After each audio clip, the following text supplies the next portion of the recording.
तो इसमें कहा गया एक रेखा का समीकरण ज्ञात कीजिए जो निर्देशांकों से समान अंतःखंड काटती है और बिंदु 2, 3 से जाती है। तो कोई रेखा यदि x अक्ष तथा y अक्ष पर क्रमशः A तथा B अंतःखंड काटती है तब रेखा का समीकरण होता है x/a plus y/b equal to 1। ठीक है, ये होता है हम लोग का जब कोई रेखा x अक्ष पर a अंतःखंड काटती है और y अक्ष पर b अंतःखंड काटती है तब रेखा का समीकरण होता है। यहाँ पे कहा गया है कि एक रेखा का समीकरण ज्ञात कीजिए जो निर्देशांकों से समान अंतःखंड काटती है। समान का मतलब a और b क्या है, दोनों बराबर है, ये हम लोग को दिया है। ठीक है, तो जहां पर हम यहाँ b लिखे वहां a भी लिख सकते हैं क्योंकि दोनों बराबर हैं। तो x/a plus y/a equal to 1 हो जाएगा। x प्लस y बराबर आ जाएगा a। इसको समीकरण नंबर 1 मान लो। करें और बिंदु 2, 3 से होकर जाती है। यह रेखा बिंदु 2, 3 से होकर जाती है। तो इसका मतलब ये है कि 2, 3 जो है इस बिंदु को संतुष्ट करेगा। तो x के स्थान पे 2 लिखेंगे, y के स्थान पे 3 बराबर a, तो a बराबर आ जाएगा 5। तो समीकरण 1 से x प्लस y बराबर आ जाएगा 5। यही हो जाएगा अपना रेखा का समीकरण। ठीक है, नोट कर लीजिए इसको और अगला प्रश्न देखते हैं। कहा गया बिंदु 2, 2 से जाने वाली रेखा का समीकरण ज्ञात कीजिए जिसके द्वारा अक्षों से कटे अंतःखंडों का योग 9 है। तो यहाँ पे जैसा कि हम लोग पिछले प्रश्न में देखे, यदि रेखा x अक्ष तथा y अक्ष पर क्रमशः अंतःखंड A व B काटती है तब रेखा का समीकरण x/a प्लस y/b होगा। कहा गया अंतःखंडों का योग 9 है, मतलब a प्लस b बराबर दिया गया है 9। तो यहाँ से अगर हम लोग b का मान निकालें तो b बराबर हो जाएगा 9 माइनस a। इसको यहाँ पे रख देते हैं समीकरण में। तो x/a प्लस y/b का मान हो जाएगा 9 माइनस a। ठीक है, बराबर 1। तो यहाँ पे आ जाएगा a, यहाँ 9 माइनस a। एक चीज़ हमें यहाँ पे और करना पड़ेगा। अभी कहा गया बिंदु 2, 2 से होकर जाती है। यह बिंदु 2, 2 से होकर जाती है। यहाँ पे हम लोग x के स्थान पर लिख देंगे 2, y के स्थान पर 2 और 9 माइनस a। 2 कॉमन कर लेते हैं। ठीक है, 2 कॉमन करेंगे तो यहाँ बचेगा 1/a plus 1/9 minus a equal to 1। 2 यहाँ पे रहेगा, एलसीएम लेंगे a, 9 माइनस a आ जाएगा। तो 9 माइनस a प्लस a बराबर 1 हो जाएगा। a से कट गया, 9 दूनी 18, ये 9a हो जाएगा माइनस a स्क्वायर बराबर 1। तो 18 बराबर 9a माइनस a स्क्वायर। इसको इधर ले आओ तो a square minus 9a plus 18 बराबर हो जाएगा 0। अब इसका गुणनखंड करके हम लोग a का मान निकाल लेते हैं। तो a स्क्वायर माइनस 6 प्लस 3, 6 3 18 हो जाएगा और 6 3 9 और प्लस 18 बराबर 0। तो a square minus 6 minus 3a plus 18 बराबर 0। a कॉमन कर लो तो a माइनस 6 बचेगा, माइनस 3 कॉमन कर लो तो a माइनस 6 बराबर 0। तो एक ब्रैकेट में a माइनस 6 हो जाएगा, एक ब्रैकेट में a माइनस 3 बराबर 0। तो a बराबर हमें मिल जाएगा 3 और 6, दो मान मिल जाएंगे यहाँ से। अब एक बार a बराबर हम लोग 3 लेते हैं तो यहाँ देखिए जब a बराबर 3 होगा तो यहाँ a का मान रखेंगे तो b बराबर मिल जाएगा 9 माइनस 3 मतलब 6, b का मान हो जाएगा 6। तो x upon a plus y upon b बराबर 1। यहाँ पे लासा लेंगे 6 आएगा, 3 दूनी 6 प्लस y बराबर 1, तो 2x प्लस y बराबर आ जाएगा 6। ये एक समीकरण तो ये हो गया हम लोग का। दूसरा हम लोग का a का मान आया था 6, तो जब a बराबर 6 होगा तो b बराबर हो जाएगा 9 माइनस 6 मतलब 3। इसको रखेंगे x upon a plus y upon b बराबर 1, लासा लोगे आएगा 6। तो यहाँ x प्लस 2y बराबर 1, x प्लस 2y बराबर मिल जाएगा हमें 6। ठीक है, तो ये दो समीकरण हम लोग को यहाँ से प्राप्त हो गए। नोट कर लीजिए इसको। 13 नंबर प्रश्न में कहा गया है बिंदु 0,2 से जाने वाली और धन x अक्ष से 2 पाई/3 के कोण बनाने वाली रेखा का समीकरण ज्ञात कीजिए। तो बिंदु दिया गया हम लोग को 0,2, x अक्ष से कोण दिया गया है तो यहाँ से हम लोग m निकाल लेंगे। tan 2π/3, इसको देखेंगे तो ये आएगा tan पाई माइनस पाई/3 लिख सकते हैं। ठीक है, क्योंकि 3 पाई में से 1 पाई जाएगा, 2 पाई/3 बचेगा तो इसको इतना लिख सकते हैं।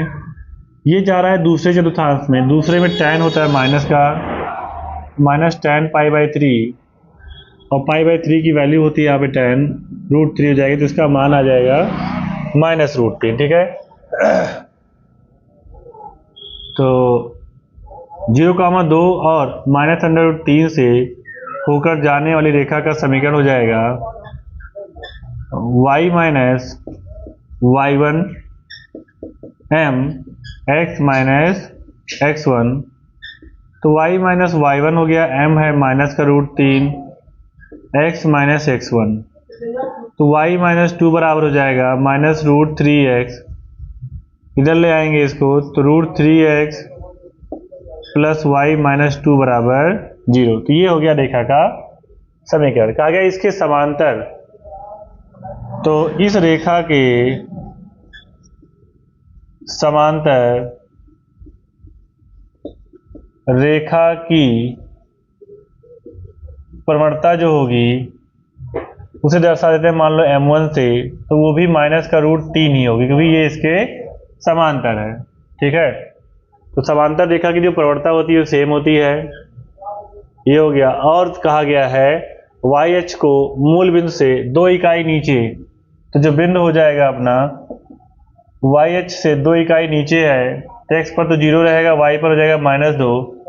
तो इसका समीकरण पता कर लेते हैं। हो जाएगा फार्मूला y माइनस y1 है अपना -2 बराबर m है माइनस का √3 x माइनस x1। ठीक है, ये हो जाएगा y प्लस 2 माइनस का √3x, इसको इधर ले आएंगे तो प्लस हो जाएगा √3x प्लस y प्लस 2 बराबर 0। तो ये हो जाएगा अपना रेखा का समीकरण। ठीक है, नोट कर लीजिए। अगला प्रश्न देखते हैं।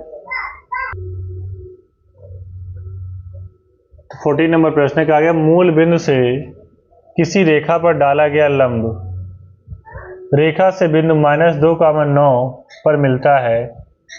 रेखा का समीकरण ज्ञात कीजिए। तो यहाँ पे हमें दिया गया मूल बिंदु, तो लिखेंगे कि बिंदु 0,0 व -2,9 की प्रवणता, तो इसकी प्रवणता को मान लेते हैं m या m1 मान लो, तो हो जाएगा y2 minus y1 upon x2 minus x1।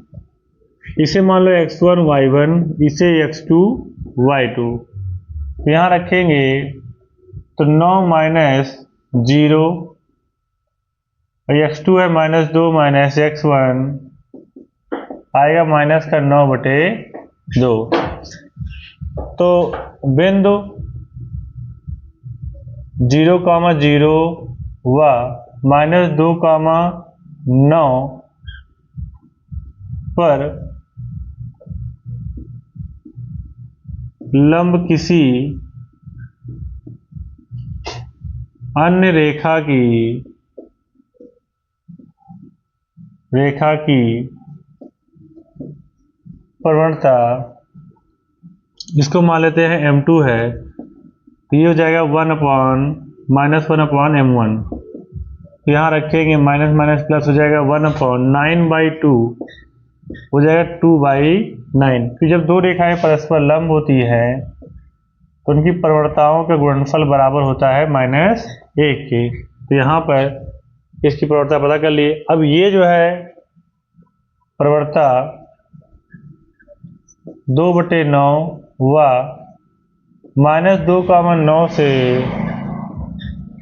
होकर जाने वाली रेखा का समीकरण, तो ये हो जाएगा y minus y1 m x minus x1। ठीक है, इसे x1 मान लो, इसे y1।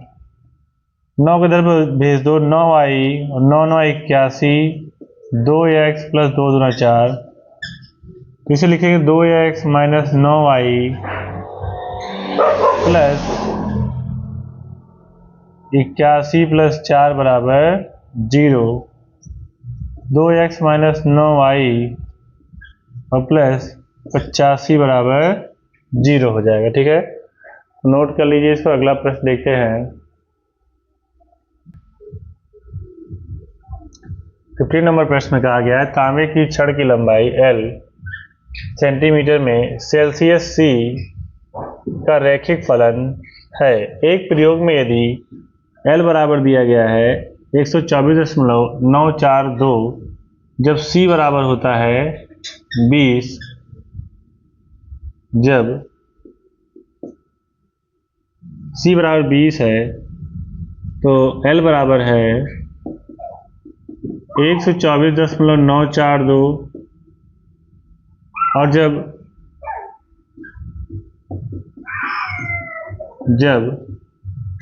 C बराबर दिया गया 110, तो L बराबर है 125.134। यहाँ पे यदि चर C को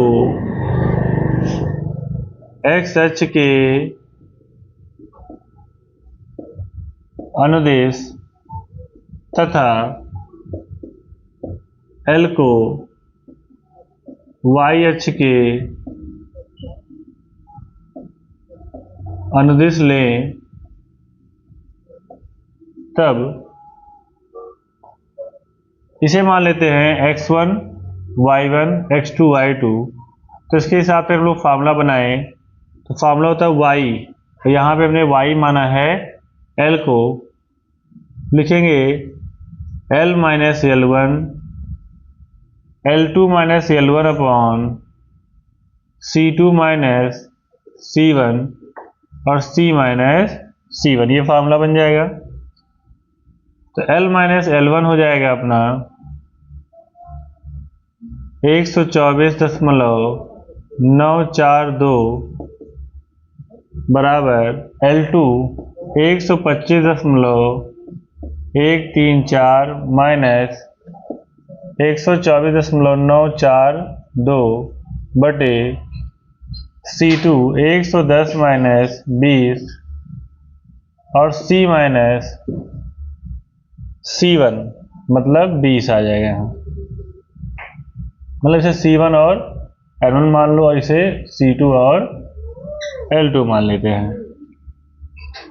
तो L माइनस 124.942 घटा लो, यहाँ 4 में से 2 जाएगा 2 लिखेंगे, यहाँ 13 में से 4 घटाएंगे 9 बचेगा, 10 में से 9 जाएगा 1.0 बटे आ जाएगा यहाँ पे 90 और ये हो जाएगा C माइनस 20। इसको उधर भेज दो, L बराबर आ जाएगा 0.192 और C माइनस 20 प्लस 124.942। अब यहां भी कहा गया है अगर C बराबर 110 हो तो L को C के पदों में व्यक्त कीजिए।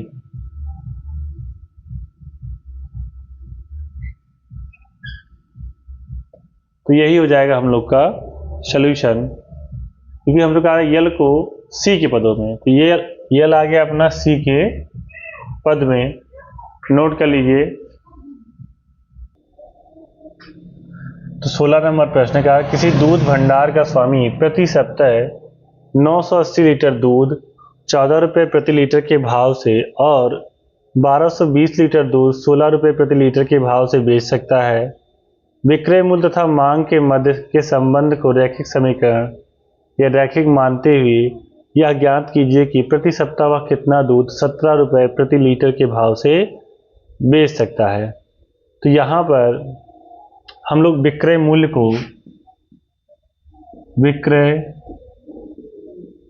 को एक्स अक्ष से तथा मांग को वाई अक्ष से निरूपित करते हैं। तो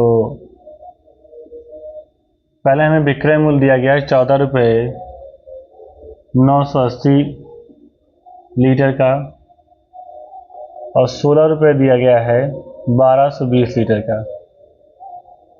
तो इसको मान लेते हैं x1 y1 x2 y2। तो y माइनस y1 बराबर y2 minus y1 upon x2 minus x1 और x माइनस x1 हो जाएगा। तो y माइनस 980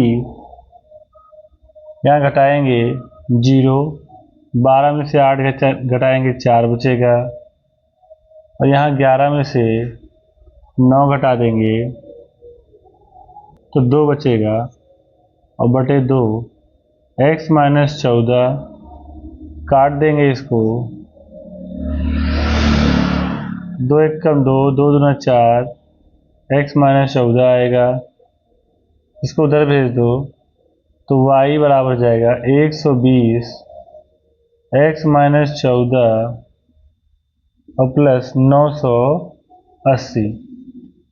तो यहाँ पे कहा गया है कि जब x बराबर 17 रुपये प्रति लीटर के भाव से बेचे, ठीक है ना, क्योंकि हम लोग x अक्ष से ही दर्शाए हैं उसके मूल्य को, तो यहाँ रखेंगे तो y बराबर मिल जाएगा 120 और 17 माइनस 14 प्लस 980।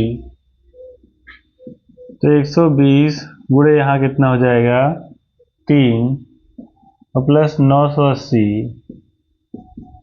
बात करें 36 प्लस 980 जोड़ लेंगे इसको, ये आ जाएगा 0, 8 से 14 4 हासिल 1, 9 4 13, ठीक है। तो ये हो जाएगी इसकी मांग, ठीक है ना। आया समझ में? नोट कर लीजिए इसको। अगला प्रश्न देखते हैं।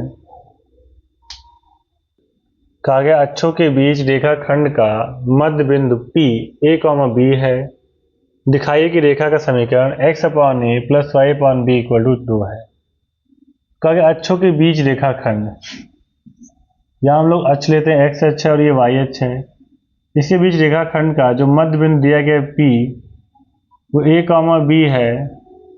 तो हमें ये दिखाना है कि रेखा का समीकरण ये आ जाएगा। ठीक है, तो यहाँ मान लेते हैं x अक्ष पर जो अंतःखंड है वो है 0, x, और y अक्ष के लिए है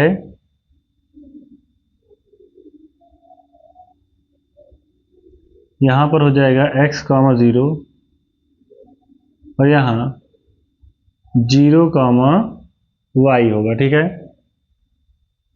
यहाँ x अक्ष पर x अंतःखंड काट रहा है, y अक्ष पर y अंतःखंड काट रहा है, और इसका मध्य बिंदु दिया गया है a, b। तो ये a और b मान लेते हैं। ये x1 y1 हो जाएगा और ये x2 y2 हो जाएगा। तो हम लोग जानते हैं मध्य बिंदु का फॉर्मूला होता है, मध्य बिंदु क्या है, a है, हो जाएगा x1 प्लस x2 अपॉन 2। तो यहाँ से x बराबर मिल जाएगा 2a। ऐसे इसका हो जाएगा y1 प्लस y2 अपॉन 2। तो y बराबर मिल जाएगा 2b। तो यहाँ पे अंतःखंड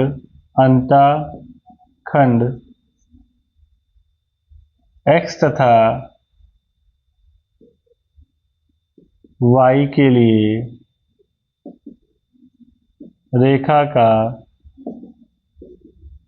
समीकरण x/a का मान 2a हो जाएगा, x का मान हो जाएगा 2a प्लस y/2b बराबर 1। 2 कॉमन के उधर भेज देंगे तो x/a प्लस y/b बराबर मिल जाएगा हम लोग को यहाँ 2। ठीक है, और ये हो जाएगा रेखा का समीकरण। नोट कर लीजिए। अगला प्रश्न देखते हैं। तो 18 नंबर प्रश्न में कहा गया अक्षों के बीच रेखाखंड को बिंदु R 1:2 के अनुपात में विभक्त करता है, रेखा का समीकरण ज्ञात कीजिए। तो यहाँ पर देखेंगे ये x अक्ष और ये y अक्ष, R जो है इस रेखा को 1:2 के अनुपात में विभक्त करता है। तो ये हो जाएगा तुम्हारा m1 और ये m2। x की वैल्यू है और ये y की वैल्यू है, या फिर कह सकते हैं ये इसका अनुपात हो जाएगा। यहाँ मान लेते हैं ये x अक्ष पे काट रहा है x, 0, और ये काट रहा है 0, y। तो ये x1 और y1 हो जाएगा ये, और ये x2 और y2, ये x और y होंगे। तो फार्मूला होता है, हम लोग जानते हैं x बराबर होता है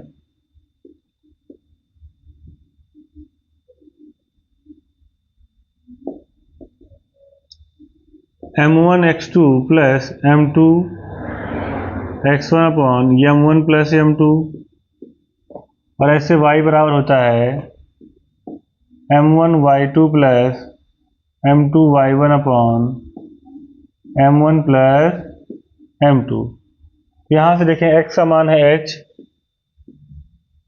m1 1 है, x2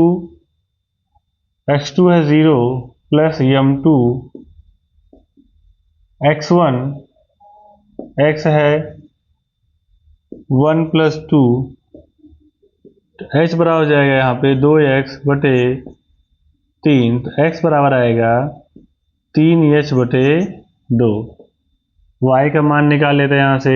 y है अपना k, m1 1 है और y2 y plus m2 y1 upon m1 plus m2। तो k बराबर हो जाएगा y/3। इधर भेज देंगे इसको तो y बराबर आ जाएगा 3k। ठीक है, और x बराबर इतना आ गया। तो कहा गया इसका समीकरण पता करना है। तो जो पहला बिंदु जाएगा अपना, जिसे हम लोग a मान लेते हैं और इसे b, तो a हो जाएगा x, 0 है तो 3h/2, 0 और बी 0, y 3k हो जाएगा। ठीक है, यहाँ पे y की वैल्यू आ गई 3k। तो समीकरण पता करेंगे तो इसको x1 y1 और इसको x2 y2 मानेंगे तो लेखक समीकरण हो जाएगा y माइनस y1 बराबर y2 minus y1 upon x2 minus x1 x minus x1। ठीक है, तो यहाँ पर देखेंगे क्या आता है। ठीक है, यहाँ पे दिखाई दे रहा होगा अभी, तो ये हो जाएगा y बराबर 3 से 3 कट जाएगा, ये 2 चला जाएगा ऊपर, तो माइनस 2k अपॉन 3 से 3 कट चुका है, बचा है सिर्फ यहाँ पे h, x minus 3h upon 2। ठीक है, अभी इसको और सॉल्व करना चाहो तो कर लो। ठीक है, तो पहले इसके अंदर मल्टीप्लाई करा लेते हैं, तो यहाँ पे आ जाएगा y बराबर minus 2k h x minus minus यहाँ प्लस हो जाएगा, 2 से 2 कट जाएगा, h से h कट जाएगा, यहाँ बचेगा 3k। ठीक है ना, देखो h से h कट गया और 2 से 2 बचा क्या 3k, और अगर यहाँ पे एलसीएम लेके h को इधर भेज दिया जाए तो हो जाएगा एच वाई बराबर माइनस 2kx प्लस 3kh, इसको इधर ले आओ तो हो जाएगा 2kx प्लस एच वाई बराबर 3kh हो जाएगा। ठीक है, तो नोट कर लीजिए इसको, यही अपना समीकरण हो जाएगा। और अंतिम प्रश्न देखते हैं। कहा गया रेखा के समीकरण की संकल्पना का प्रयोग करते हुए सिद्ध कीजिए कि 3 बिंदु 3, 0, -2, -2 और 8, 2 संरेख हैं। तो रेखा के समीकरण की संकल्पना से अगर देखा जाए तो 3, 0, -2, -2 जिस बिंदु से जाते हैं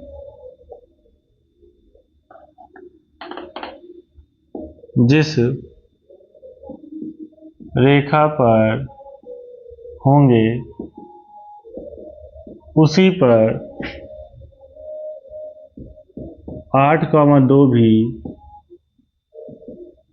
होगा।